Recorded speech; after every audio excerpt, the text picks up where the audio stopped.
Hey everybody, welcome back to the channel. Today's episode is just car camping. After the last blizzard I went through and packing that huge backpack, I decided to take it easy on myself and just car camp today. I've got some gear that I've been wanting to try out anyways. I've got a big stove from Pomoly that weighs quite a bit, and then got this hot tent from One Tigris. This is the Coz Shack, stands for Cozy Shack, and this is a big hammock hot tent. So yeah, I haven't had a chance to use this yet, and it weighs about 10 pounds, so I decided, you know, I'm gonna pack everything in the car, along with the stove, some new equipment, and just make it easy on myself. So today's just more of a relaxed episode. I'm gonna show you a bunch of new gear. I've got a new stove by Scotty, I have a new knife, I have a new wood saw, got this tent, a bunch of stuff. So anyways, I'm gonna get started on the stove right now and get the hammock set up inside this, and then get started on dinner.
Alright, so I've got my new Pomoly Dweller Max 3 stove today. This is a stainless steel stove, unlike a lot of the other Pomoly stoves I use, which are titanium. This one's a lot heavier because of that, so it's about 33.5 pounds without the chimney, but it's got 304 stainless steel. It's made of high temperature refractory glass. It's got it on 3 sides. It's obviously not practical for backpacking, but take this with you for when you're car camping or if you've got a sled. Comes with this cool little tool here. You can use it to take out this top piece, and you can feed wood into the fire through here, or you can use this outdoors like kind of a barbecue, right, and roast things over it. But I've never used this stove before, but I have the Dweller Max 1 and 2, and the 2 has this removable top, so I've used it before. It's really cool. The thing I like about this model is, first of all, they've added the glass all the way around. It's also got, I believe they said, 54% more volume inside than the regular Dweller. I'll have to double check that. But it does have a removable ash box down below here, so you can dump your ashes out. The other cool thing about this, I bought this accessory for it. This is also made by Pomoly. It is a water heater tank that is built into a chimney pipe. So you actually put this in as one of the chimney sections. It holds 4.4 liters of water and it weighs 4.4 pounds. But yeah, you open this up, dump your water in there, and then you can open the spigot here and you got hot water. So this is really cool. I'm excited to try this out today and see how it works. But anyways, I'm gonna get these chimney sections put together, then I'll get some wood chopped.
All right, I got the tent set up, I got the stove set up, I got my hammock set up, my lights are hung.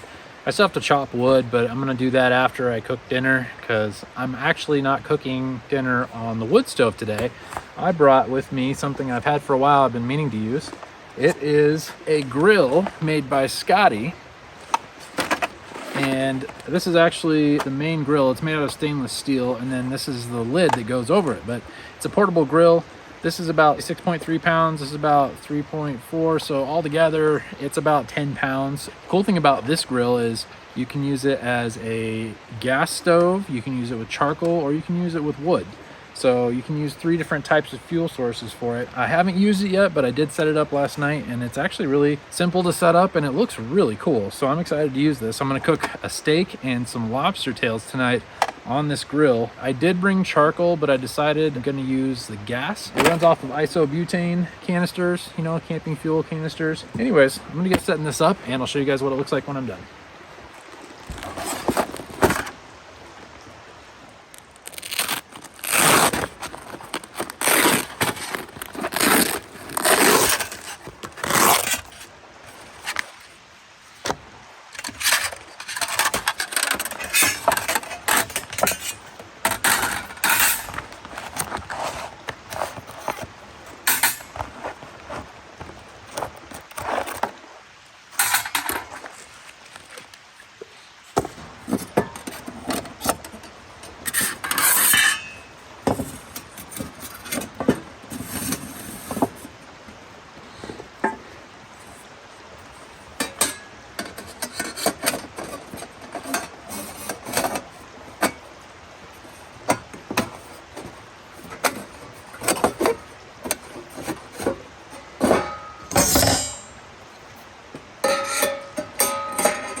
So as you can see, it's pretty easy to set up. It didn't take me but more than 2 minutes to set both of these up. It's really cool. You can get it without the lid and just use it with the grill itself. The lid is extra, but it has some cool features. It's got 2 different modes. You can set it like that, so it's partially open. On the other side, you can tilt it so it's open, but just a little bit. And then you can also take this front side off and the top and just have the 2 sides in the back, so it acts as kind of like a windshield to block the wind. And then you can also use skewers to go through the middle here and do kebabs or whatever. This handle also doubles as tongs, and it says it can last up to 6 hours depending on the size of your fuel tank. There's one thing I need to do before I start cooking. They said when you're using gas, you need to add about 1 centimeter of water to the bottom pan before you start. And if you're going to use either charcoal or wood, then you're supposed to put either dirt or sand in the bottom of that tray.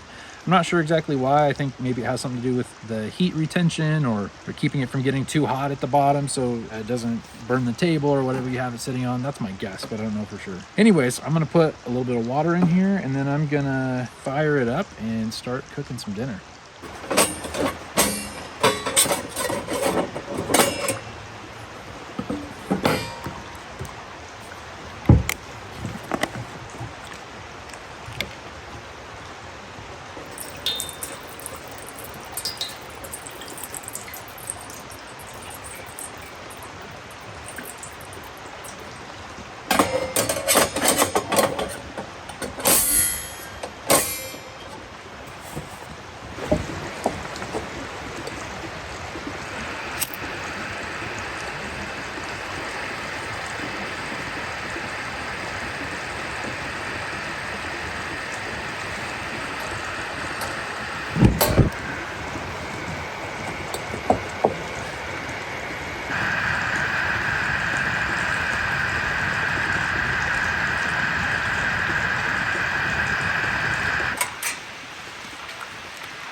Well, steak's cooking and so are the lobster tails.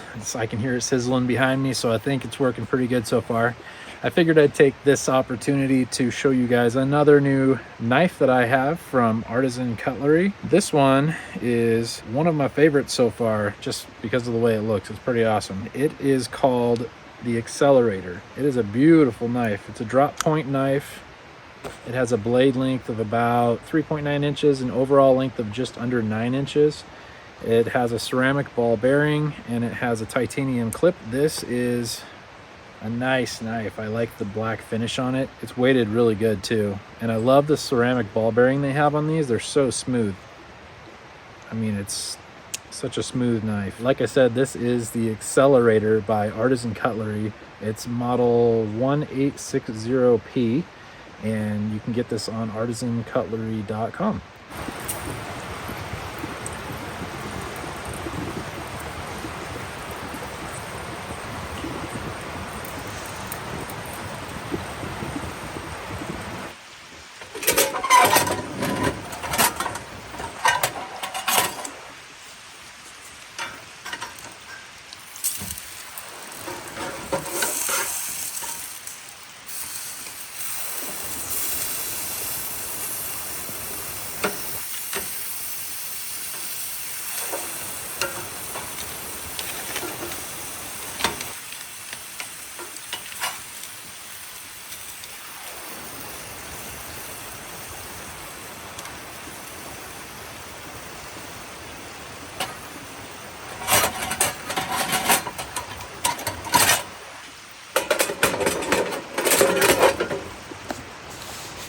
All right, dinner's still cooking. It's a little chilly outside. I think it's taken a lot to heat that thing up, but it's cooking. Everything's getting a good sear on it. In the meantime, I thought I'd show you guys inside the tent. So I didn't really talk about the tent too much. This is the Coz Shack or Coz Shack by One Tigress. I'm turning on some lights in here.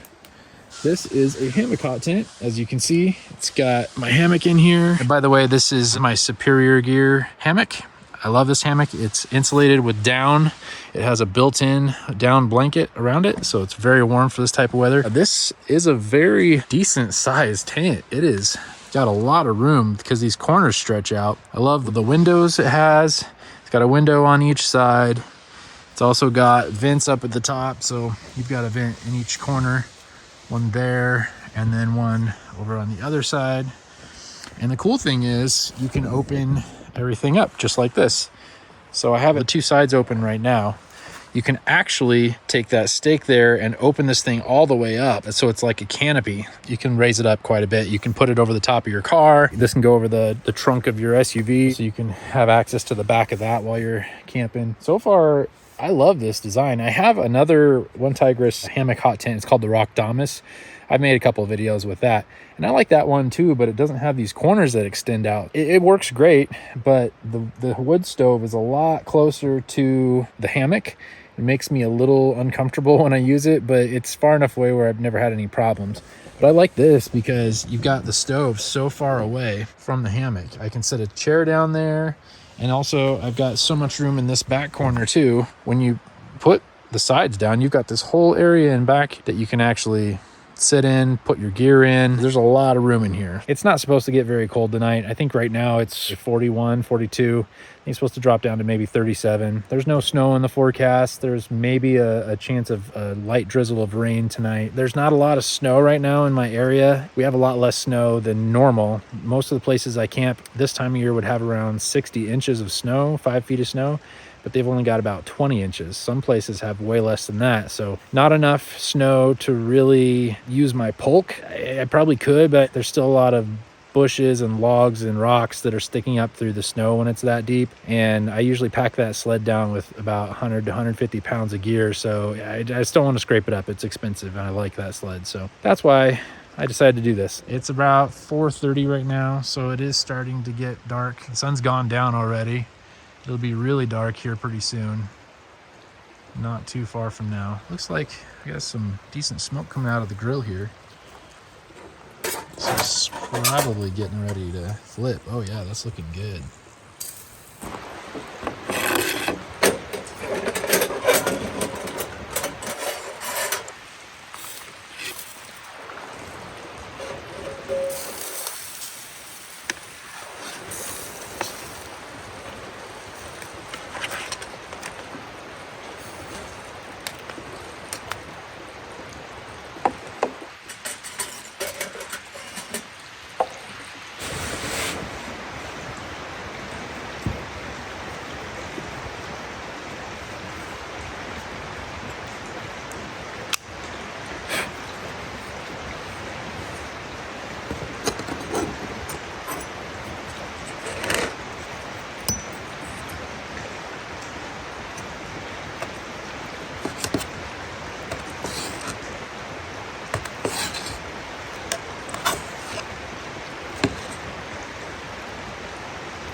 Well, the steak turned out amazing, and so did the lobster tail. I'm impressed with this grill. It worked really good. It took a little bit longer than if I would have used charcoal or wood, but the gas still worked great. I didn't have any problems with it. So yeah, I like this. Check out the Scotty Grill. This is a really cool grill. I'll link the website and all that information down below in the subtitles so you can go check them out. You may have noticed I seasoned my steak with, of course, salt and pepper, but then I threw on some extra seasoning. There's a YouTube channel called Goon Squad. It's like a car channel. They take cars and fix them up, crash cars, exotics, stuff like that. Anyways, they came out with their own line of barbecue sauce, hot sauce, and then recently this dang bacon seasoning and rub. It's really good. It tastes just like bacon, and there's no bacon in it, but I've got a lot of this stuff. I've never met these guys, but I think it'd be really cool to meet them. I watch their channel a lot. But yeah, that's what I was using on my steak, and I thought about putting it on my lobster too, but I figured bacon seasoning on the steak is probably good enough. But yeah, it's really good.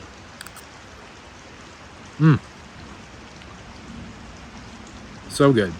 Also, I'm drinking just water with an Element electrolyte packet, a raspberry flavored one, LMNT.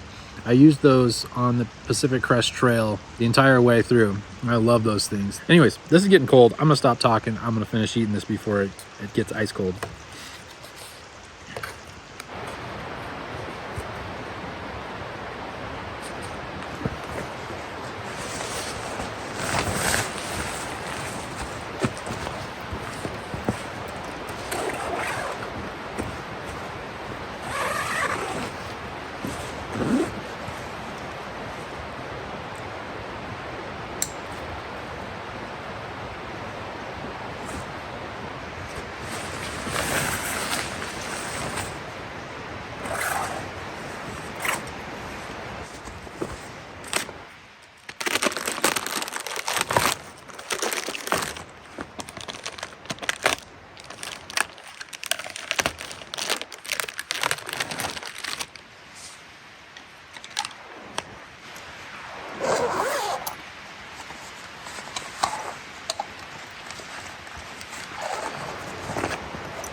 So I'm sure you've noticed I'm not using my normal saw. Normally I'm using an Agawa Boreal 21. Today I've got a Silky Big Boy 2000. Let me explain, because I've really never used anything but Agawa. I'm actually just experimenting because I've had a lot of people ask me in the comments, a lot of friends ask me, which is better, a Silky or the Agawa? And I have to be completely honest when people ask me that. I never used a Silky until just now, so I could never tell people the difference. I just had ideas of why I thought it might be different.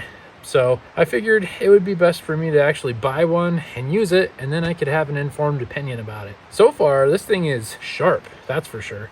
Very sharp. It's cutting through this wood like nothing. The teeth on this thing are pretty deep. They're pretty big. I mean, it is brand new, so it's razor sharp. So far, you know, I like it. It's cutting through really fast, but one thing that I'm not sure about quite yet is the grip. I'm holding it like this as opposed to like this. You know, with the Agawa, you're holding it like this.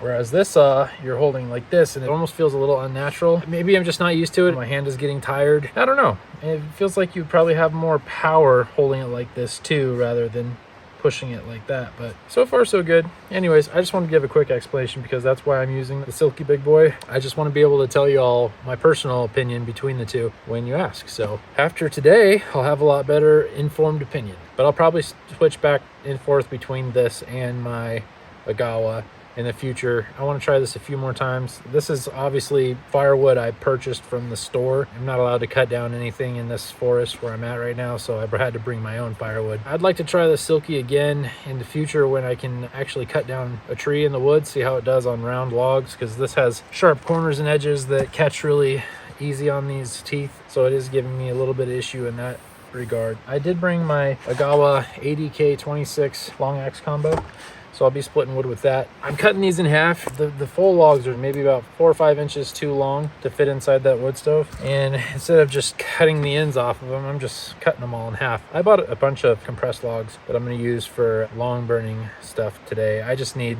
enough wood to get a fire started and feed it tonight and into the morning. I have more firewood than I'll use, that's for sure. But it is starting to get cold, so I want to hurry up and get this cut up. I'll probably only do 2 packages. It's down in the mid 30s right now, so it's starting to get a little chilly. I'm gonna finish this up and then I'll split it.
This fire's roaring now. The loud noise you hear is the fan. Once it warms up, it'll quiet down a little bit. This fan runs off of heat, so there's no batteries or anything. These fans are really cool for wood stoves. It helps spread the heat around the tent a little bit, especially since this is such a large tent. It'll help to blow the warmer air and circulate it throughout the tent, keep it warmer. Right now, it's just under 34 degrees outside. It's about 43 inside. It'll start rising pretty quick. I'm just kind of sitting here enjoying the warmth. I was getting a little cold out there. I know it seems late, but it's early. It's only about 6:15. Just gets dark really early these days. I'm probably going to head to bed a little bit earlier tonight.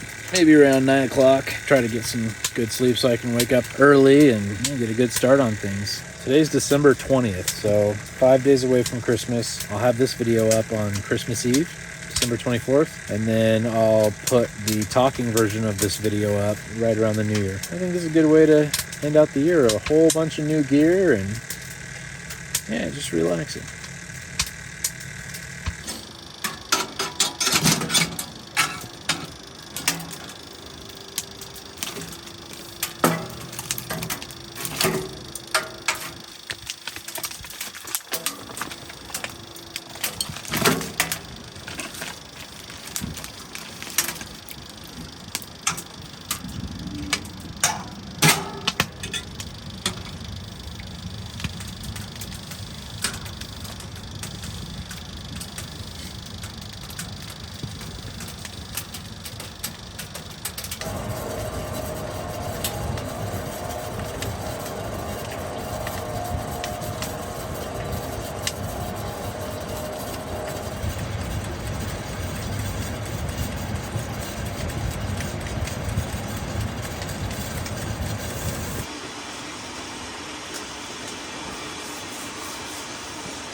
It's only about 8 o'clock, but I'm laying down, ready for bed.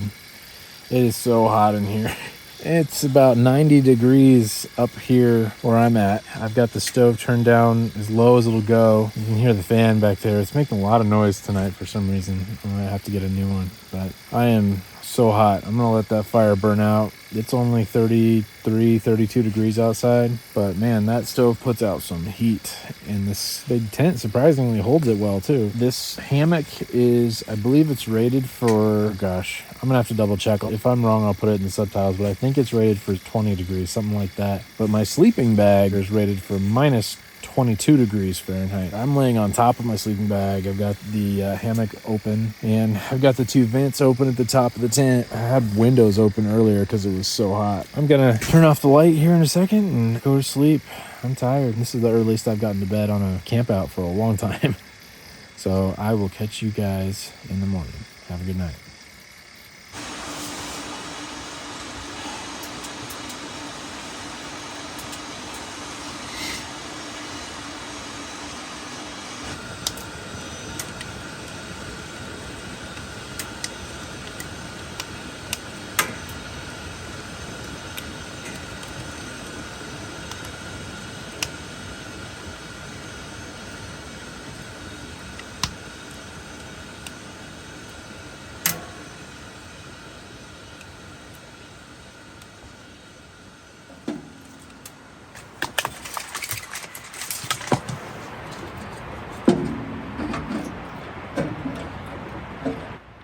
Good morning. It's about 7:30.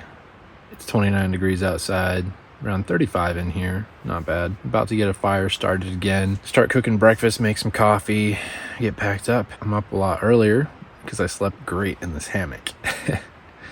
I love sleeping in hammocks. They're so comfortable, especially this Superior Gear hammock with this built-in quilt. It's so warm.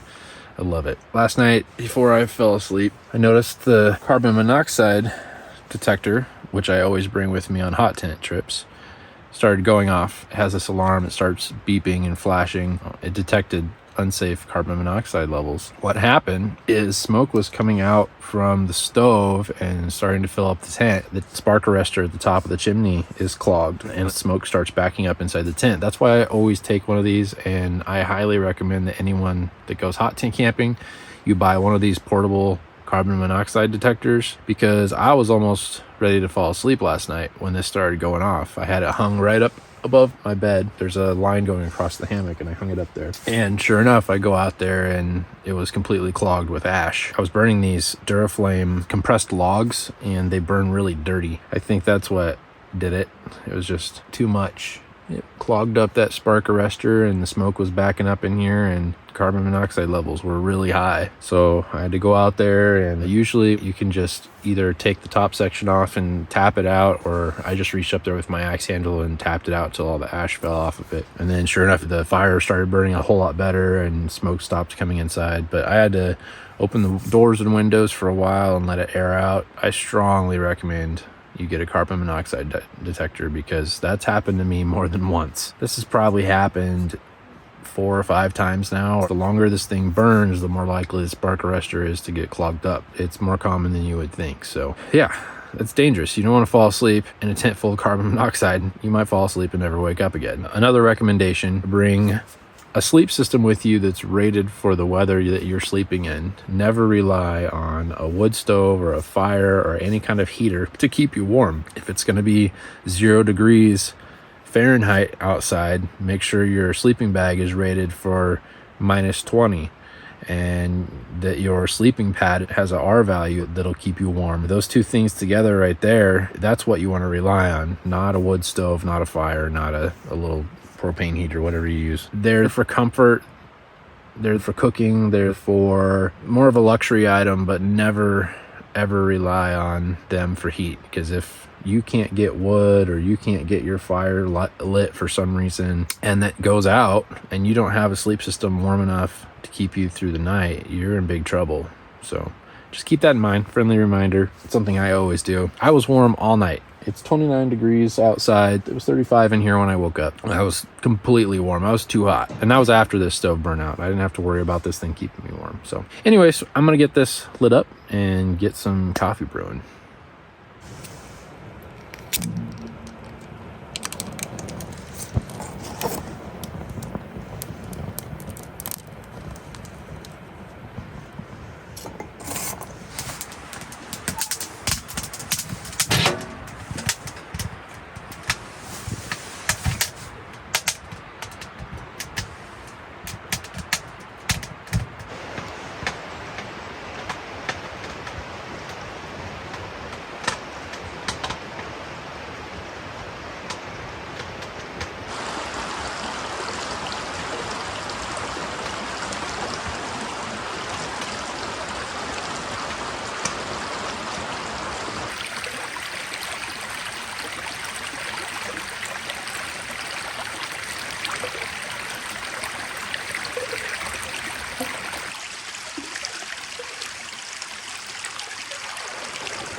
Got the eggs done. They turned out pretty good. I didn't cook them too much. Still got a little bit of a running yolk. That's what I like. Got some sausage links cooking, and it's still pretty dark in here. The sun hasn't peeked up over the mountain behind me yet, so it's a little shady in here.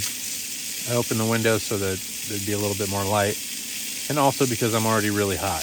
This stove just pumps out the heat, I'm telling you. These stainless steel stoves, they hold heat better than titanium because it's heavier and thicker. And I think my water is already boiling in that water tank. I'm gonna have some really hot coffee this morning. Anyways, I'm gonna finish these sausages before they burn and then chow down and pack up.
Well, I'm all packed up, ready to head out. Everything's cleaned up. I stacked my extra firewood over by the fires for the next camper that comes through. But yeah, it was a good trip. I wish there was snow, but you know, it's still cold. It was below freezing. And I got to try out a bunch of new gear, so I'm pretty happy. Anyways, I hope you guys enjoyed this episode. Thanks for watching, and I'll see you again next time.